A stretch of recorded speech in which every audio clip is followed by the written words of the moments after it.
Co kdyby jsme jeli příští rok k moři? Co bychom tam dělali?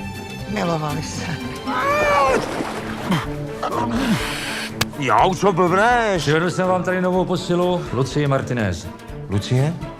Áno. Nezašlo byste po práci na kafe? Ahoj, volám sa Kristýna Peláková a chcem vás pozvať na novú českú komédiu, ktorá sa volá Život je život.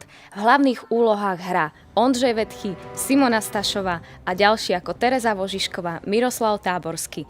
Zahrám si tam aj ja, rolu mladej policajtky a takú tajomnú Bond girl, ktorá sa zjavuje v snoch hlavného hrdinu Františka, ktorého stvárni Ondřej Vetchy. Nosíš trenýrky nebo slipy? To ti prosím tě, drinky. Chyba. Když chceš udělat kluka, tak musíš nosit slipy. Prosím tě, co to čteš za blbost? To není žádná blbost. Detektivky nebývají romantický. František, musím vám niečo povedať. Jsem těhotná. V 16 letech? To ani fyzicky není možný. Ty nevíš, jak vypadal? Měl dready. Je to on? Byl taky na tom festivalu. A tuhle se nekoukej, na tuhle se koukej.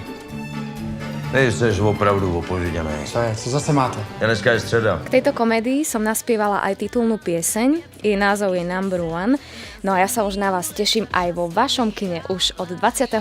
mája. Ahoj. Buď akčný a hneď na to mysleť začni, všetko je to v hlave.